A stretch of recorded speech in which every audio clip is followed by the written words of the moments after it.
Malaking desisyon kasi, sir. Ipagdadasal ko muna para hindi ako magkamali. Ganyan ang Pinoy. Ang Pilipino, makajos, madasalin. Isang paalala mula sa MX3, naniniwalang mabuti ang Pinoy. Huwag mo sabihin radyo! Huwag mo sabihin radyo! Sabihin mo! Sabihin mo! Energy! Energy! Cheers, miss! Bakla siya! We are number 106.7 Energy FM. Panggawag mong sabihin radyo, sabihin mo energy. Sa maganda morning pa rin po sa lahat ng ating mga pangga na ayan, umuunat-unat pa ang mga paa dahil ngayon ay holiday. Yung mga kagigising lang at hina-high blood na naman ang kanila mga mudrakels dahil tanghali na. Wala pang kumikilos, nagsasaing sa kusina. Oo. Nakakaloka yun. It's a maganda morning po mga pangga. Ako po si Kapitana Sisa at eto na ang Bakla Siya! Bakit nawala yung woo! Diba? O, alam ko na bakla ako. Hindi na kailangan pagdikdikan sa mukha ko, diba? Na nakakaloka. Hello, good morning pa rin po. Sa lahat pa rin po na nai-enjoy ang lansangan ngayon. Ito yung nararamdaman mo pag ganitong holiday. Katulad kanina umaga, diba? Sa aking rider, sabi ko, ay pag ganito ang kalsada, ramdam mo talaga na mataas ang gasolina. Pero bakit parang during ordinary days, hindi naman nararamdaman ng mga sasakyan na ang taas ng diesel, ang taas ng gas, diba? Na nakakaloka yun. Pero diba, hindi lang basta gasolina. Ang dollar, ang taas ngayon, 60 pesos versus sa piso natin. Sabi nga ng ilan, ito daw ang pinakamataas na palitan kontra piso. Diba? Laban sa dolyar, 60 pesos. Naku, nakakaloka. Hi, Self Lawrence! Kamusta? At syempre sa mga nanonood via our digital platforms on Facebook, TikTok, and of course sa ating YT channel sa Energy FM 1067. Hello pa rin po sa inyong lahat, diba? Jerwin De Leon, diba? Alam mo yung silent watcher ka dyan. Silent watcher! Hello po sa inyong lahat. Kana John Darrell all the way from Canada. Cathy Amos, hello sa iyo. Ayan, magparamdam kayo yung mga nasa abroad, lalong-lalo na yung mga nasa Middle East. Diba? Hello po sa inyong lahat. Pwede nyo rin po akong i-text para sa inyong mga mensahe through 0945-367-8792 para naman malaman ko, diba? Lalong-lalo yung mga nasa palengke ngayon. Yung mga kargador ngayon na medyo nagpapahinga, boys, tandaan nyo matatapos na yung programa ko. Antayin nyo ako dyan. Bibigyan ko ng isang masarap na masahe. Anyways, naku mga pangga, eto na, tumungan na tayo sa ating next Baklitas! Nako, nakakaloka nga dahil kanina nga, diba, nagbigay na ako, diba? Nagbigay na ako ng pahapyaw patungkol dito sa isang kilalang aktor na gumagamit daw ng labakara para lang masabing ducks siya. Wow! Ano kayong labakara ang gamit? Kasi alam ko talaga yung pinakamakapal na labakara, yung mga yung mga nasa bench, gano'n. Yung mga square na labakara, 'di ba? Yung pag nirolyo mo 'yun at inilagay mo 'yun sa loob ng sa loob ng brief, mapapawaw ka talaga na wow, 'di ba? No, nakakaloka. Pero eto, batiin muna natin, sabi niya, ay salamat, nakaabot din sa 60 pesos ang dollars. Hinihintay ko yan. Ibig sabihin, ang dami mong dollars. Papalitan mo na yan. Diba? Kumita ka na. Sabi niya ganyan. At sasabi niya, andito ako sa kusina while watching you. Iloilo with love. O, diba? Hello mo sa mga Ilonggo na nakikinig sa atin. Mga palangga. Diba? Sabi niya, anong ginagawa niya sa labakara after gamitin? Bakit naamoy-amoy? Charot? Hindi mo aamoy-amoy yan! na ano, na gamit-gamit. Pero eto na nga, kasi ayon sa ating nabalitaan, 'di ba? Etong kilalang aktor na ito ay hindi naman daw lingid sa kalaman natin na may magandang pangangatawan. Siyempre, pag may maganda kang pangangatawan, in-expect din ng tao na meron ka ding magandang pakete. O, 'di ba? Pero, ayon sa mga na-research, etong si kilalang aktor na ito ay hindi naman daw bago sa larangan ng, alam mo yung pagpapakita ng kanyang magandang katawan. At madalas, 'di ba, nakikita din natin siya sa mga billboards, 'di ba? Madalas tong aktor na to na naka-billboard din. Pero, sabi ni Daryl Fukunaga, ay parang kilala ko na yan. Si E.A. Guzman ba yan? Hoy, hindi Wag natin dinadamay si Edgar Allan Guzman. Friend natin yan. Kasi nagpakita siya ng kanyang behind sa fashion show just last year. 'Di ba? Hindi siya yun. Eto kasi, 'di ba, si kilalang aktor, may teleserye na ongoing. At required. Kumbaga, merong eksena dito sa ginagawa nilang seryeng ito na kung saan nga naman, 'di ba, habang tinititigan ako ng anak ni Sheena, nakatitig siya sa akin na, ano, B? Nakiki-blind item ka din ba, B? Ha? Ayun.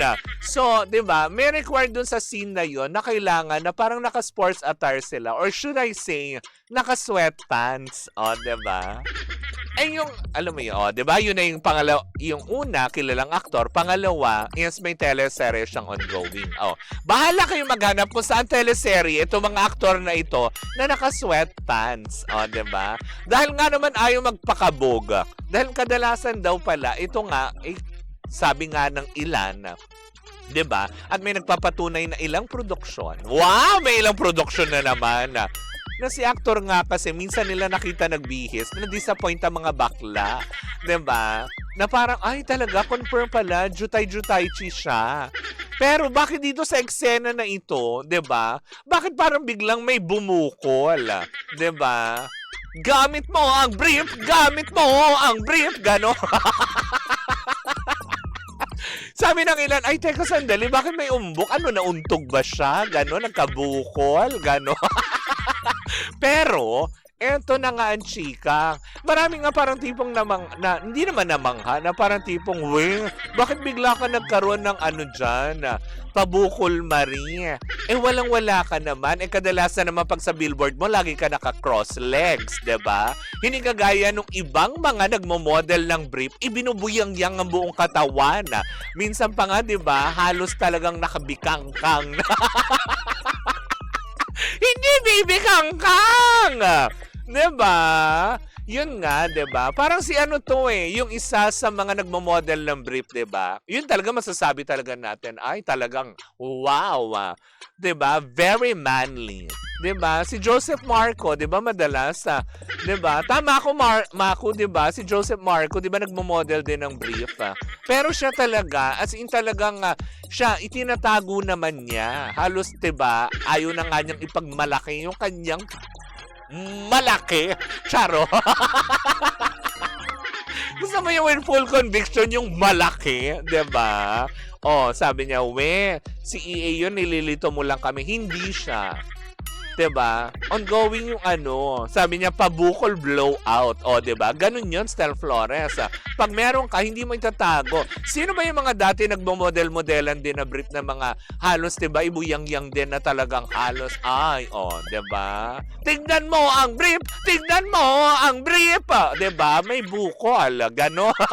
Walang pagbakas ng labakara, 'di ba? Si ano ang number 1 diyan, alam mo 'yun, super crush ko ang mapahanggang ngayon, si Christian Vasquez, 'di ba? Siya yung mga una talaga. Si Richard Gomez dati, 'di ba? As in talagang yun talaga yung masasabi mo talaga na may mga karapatan na ibuyang-yang yung mga dapat ibuyang-yang. Kaya lang ito, si kilalang aktor nga, nasabi ng ilan, ay, 'di ba? Marami ang na although syempre may bukol, alam mo naman, ang mga bakla nakatingin na ay, bakit may ganun siya? Eh wala naman. O, 'di ba? So parang di mo nagtaka mga baka, ay pakabog, ganito ni aktor sa mga ka-eksena niya na naka-sweatpants, 'di ba? Kasi yung ibang mga kasama nito ni aktor, may angkin talagang bukol, gano'n. Meron siya, o 'di ba? Muscle lang ang bumubukol sa kanya. Other than that, wala. Nga, 'di ba? Sabi nga sa iyo, 'di ba? Pag may mga itsura talaga, sabi ko, huwag kayong basta tumingin sa itsura. You look at the package, ganon. You just don't look at the face. Look at the full package. 'Di ba? Ay oo, si Christian Vasquez, taga Bacolod, Ilonggo din. O 'di ba? Si Christian Vasquez ang nagpatunay na ang sasarap ng mga Ilonggo, ganon. 'Di ba? Na nakakaloka. Pero yun na nga, as in marami nga naman daw ang naloka. Tungkol nga dito kay aktor na parang, ay, kaya na-discover nila na, kasi, di ba, nung nakita nga siya nagbibihis, kumbaga sa kanya, typical na nagbaboxer. Parang tipong sandali, parang dito sa eksena na ito, sabi ng ilang mga naka-notice, ay, di ba, bakit nag-brief ang lolo mo tapos may paumbok, di ba? Not unless, di ba, naka-packaging tape yan at inakyan. Ginagawa yan ng mga merlat kapag may pageant, diba? Para umangat ang mga bubang. Kailangan, todong packaging tape ang ilalim. Iakyat ang mga dapat iakyat. Ganon. Diba? Hello pa rin po sa inyong lahat na sabi niya, natural lang naman yan. Ginagawa ng mga lalaki. Ginagawa ko din yan pag may swimming kami sa public swimming pool. Si Jeff? Talaga ba? Para magpayami? Kapag lumubog ka sa swimming pool, ang bigat na niyan. Dali i-absorb ng tubig yung labakara. Diba? Not unless, kung may, alam mo yun, kung may competition lang, pwede yon, 'di ba? Sabi niya gano'n, mas masarap pag naka-boxer kaysa sa brief. Brief, ang sabi na. Bakit, Daryl, nasasakal ba yan? Hindi ba makahinga? Eto na. O, 'di ba? Well, panibagong clue. Etong aktor na ito, guys. Dati siyang may collab team na ngayon na wala na hindi na masyadong active. Kasi nga, 'di ba? Kasi nga, kinabuy-buisitan siya.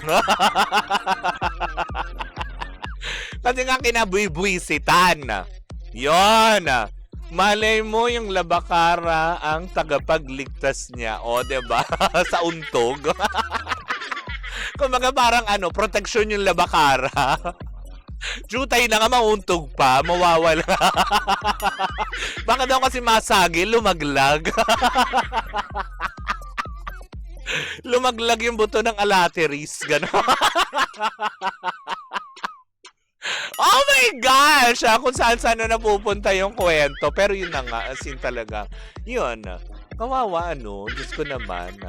Pero alam mo yun, kung nandun man ako sa set na yun, at kunwari isa ako sa mga production staff, ang aabangan kong tanggalin niya yung labakara. Hindi ko talaga lalabahan yun, promise. Ilalagay ko sa ziplock, ganon. Para, alam mo yun, nako-contain ang freshness. May pag-freshness. Rowena Juan. Sabi niya gano'n, may salbavidas sa baba. Nakakaloka. Hindi naman salbavida, yun eh. Parang, ano man tawag yung nilalagay floater. May pa-floater si Junjun, gano'n. Ginagawa naman yan, di ba, ng ilang mga nagpa-pageant. Di ba nakikita natin, di ba, yung mga, pag nagbibikini open, yung ibang mga yung ibang mga otoko na gusto nilang ay hindi siya. Dapat madaming packaging tape, di ba? Tama ka dyan, Baby Rodriguez. Parang, kasi di ba pa nagpapawis ka sa katawan, usually, kahit anong kapit ng packaging tape, pag nagpawis ka na, at lalo syempre, matindi ang eksena, bibitaw yan. Di ba? Kaya siguro, Labakara nga ano, 'di ba? Labakara ang nilagay. Labakara King, nako nakakaloka. 'Di ba? But anyways, yun lang ang mga kaya kong i-share, 'di ba? Basta itong aktor na ito, 'di ba? Ay, yan. May ongoing teleserye, 'di ba? O, bahala na kayong umanap kung saan teleserye 'yan, 'di ba? Hindi naman yan kagaya nung iba talaga na, 'di ba? Like River Joseph, 'di ba? Pinagnasaan yan ng ng mga sangkabaklaan, 'di ba? During the staying of dahil syempre, 'di ba? The Bukol King. Ganon. May mga ilan-ilan din na pinagnasaan. Tapos, 'di ba? May mga ilang artista din na aktor. Sabi niya, buhay pa ba yan? Yes, buhay pa. Buhay na buhay. Ay, Chester, hindi pa. Wala pa siyang ongoing na teleserye. Ipapalabas pa lang, 'di ba? Ito ongoing. Ongoing na yung teleserye pero papatapos na. O, yun lang yung kaya ko lang sabihin. Papatapos na. Yun lang! Papirmahan mo ang Labakara, Kap, sis, pang souvenir. Anyways, naku mga banggay, yan po muna ang ating chikahano na Friday morning. Susunod na po si Sheena para sa Top 20 Countdown. Sabi niya, hi, ang hirap hulaan, Kapitana. Wait po, search ko. Diba? Yung mga ganon. Diba? Hulaan nyo na lang. Basta yun. Una, kilalang aktor siya. Pangalawa, alam mo yun, napatunayan ng talagang certified roots. Diba? Pangatlo, may ongoing siyang teleserye. Pang-apat, yung teleserye yung pinabibilangan niya, papatapos na. Yun na yun. Anyways, ang mga pangga-happy Friday po sa inyong lahat. Sa Lunes, may pasabog po ako. Ulit. May pasabog ulit na blind item. Kung ano man yan, sama-sama pa rin natin baka tutukan yan sa darating na Lunes. Kabilang nag-iisang baklasyon na si Kapitana Sisa. Woo! At tuloy-tuloy pa rin po ang ating tugtugan. Dito po lamang yan sa number 106.7 Energy FM. Pangga, wag mong sabihin radyo, sabihin mo Energy. Bye!